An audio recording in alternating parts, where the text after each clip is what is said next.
एकड़ो मसइलो बुधाया याद कजो जमन आज़ान बुधो चो अशहदु अन्न मुहम्मद रसूलुल्लाह ते पांजा जेके अंगूठे जो न हुआ ना न खाजा चो अंगूठन जा इनके चुमदा क्यों चुमे ये अखिन ते घुमाइंदा क्यों इहा सुन्नत सैयदना अबू बकर सिद्दीक बिलाल बांगड़ी महबूब बैठो हो अबू बकर सिद्दीक भी बैठो हो जमल हजरत बिलाल ते वशहदु अन्न मुहम्मद रसूलुल्लाह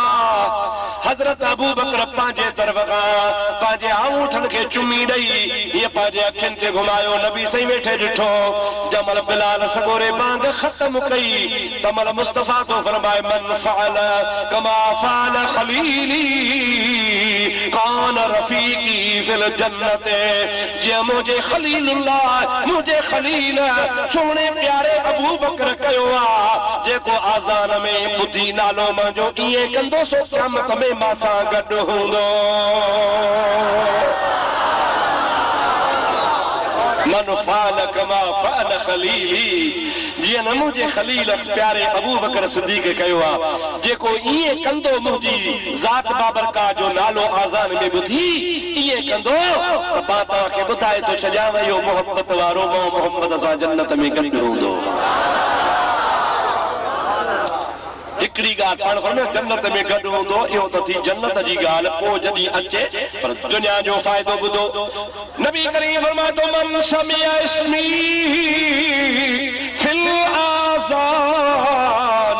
फक़ब्बल ज़ुफ़रा इब्हामैहि व मसह अला ऐनैहि लम यउम अबदन जेको आज़ान में मुझो नालो बुधे ऐं नालो बुधण खां बाद पांजा न अंगूठन वारा चुमे चुमण खां पोइ पंहिंजे ॿिन्ही अखियुनि ते घुमाए मां मोहम्मद ॿुधी थो छॾियां तव्हां खे ॿुधाए थो छॾियां इहो अंधो कॾहिं न थींदो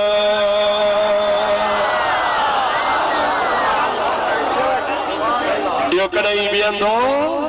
चओ कॾहिं बि अंधो करे ॾिसो भरवसो कर यकीन कर इन्ही जे मुलनि जे चवण ते न रहिजा इहे मुंहिंजा दोस्त जी तोखे गुमराह कंदा थी तोखे कई नमूननि सां ख़राब कंदा अरे हीअं था कयो अंगूठा था चुमियो वग़ैरह वग़ैरह इनखे चओ असां पंहिंजे तरफ़ां कोन था चुमियूं हज़रत सिद्दीक़ अकबर जी सुन्नत पूरी था कयूं भला अबू बकर काथों सिखियो ॻाल्हि डिघी त थिए थी पर ॿुधाए छॾियां ॻाल्हि जो गुण बुनियाद खणिजे न बाबा भला अबू बकर पंहिंजे तरफ़ां ठाहियो छा ॿुधो ओ मुंहिंजा दोस्त अज़ीज़ अल्लाह पाक जॾहिं आदम अलैहिस्सलाम खे पैदा फरमायो अल्लाह ताला उन में रूह फूकियो रूह फूकण खां बाद में रब करीम उन खे मलाइकनि खां सजदो करायो मलाइकनि खां सजदो कराइण खां बाद में आदम अलैहिस्सलाम खे जन्नत में रहायो आदम अलैहिस्सलाम जाॾे वञे त अॻियां ऐं पोयां आदम अलैहिस्सलाम जे लखे मलाइक हुजनि आदम अलैहिस्सलाम जे मुंहं जे साम्हूं बि सभई पिया चवनि सल्लल्लाहु अलैहि या रसूल अल्लाह वसल्लम अलैका या हबीब अल्लाह ओ मुंहिंजा दोस्त आदम अलैहिस्सलाम हैरान थियो अञा नई ॻाल्हि रब खे चई मुंहिंजा मुलाए मुंहिंजे पोयां लखे मलाइक लॻे छॾा थी अॻियां पोयां मुंहिंजे घुमनि पिया ऐं बीठे बीठे चवनि पिया सल्लल्लाहु अलैहि या रसूल अल्लाह इहा ॻाल्हि छा आहे अल्लाह जो आदम इन में राज़ सही ॿुधाए रब तो जो ॿियो को राज़ कोन्हे वद तोफ़ी जबीन क नूर हबीबी ओ प्यारा आदम हिन तुंहिंजे पेशानी में निराड़ में मां पंहिंजे महबूब मोहम्मद जो नूर रखी छॾियो आहे अयो तोखे कोन था मलाइक सगोरा इज्जत ॾियनि उन नूर जी ज़ियारत बि कनि था सलातूं बि पढ़नि था जमल आदम अलैहिस्सलाम या ॻाल्हि ॿुधी शौक़ थियुसि अर्ज़ कई मौला रखियो अहिड़ी जाइ ते थी जो मां ॾिसी कोन थो सघां भला मूंखे बि ॾेखार चओ सुभान अल्लाह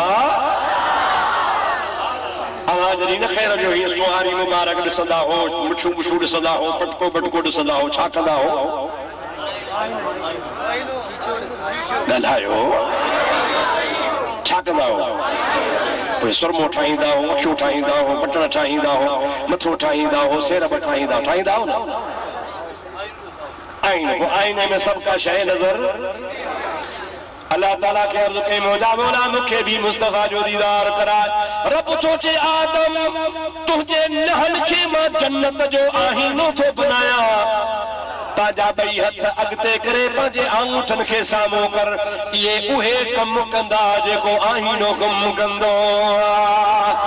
हज़रत आदम अलैहिस्सलाम हीअं पंहिंजा बई हथ झलिया,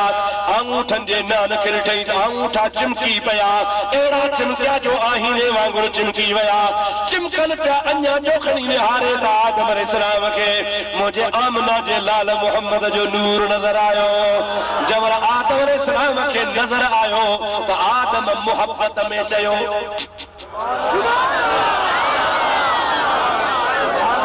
छा चयई?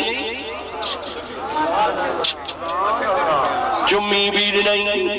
अखियुनि ते भी घुमायई। आदम जी सुन्नत अबू बकर खे यादि ही ॿुधो हई नबी सही खां।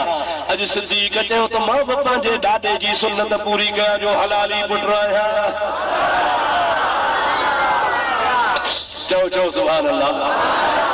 हलाली पुट आहियां, पंहिंजे ॾाॾे जी सुन्नत पूरी कयां।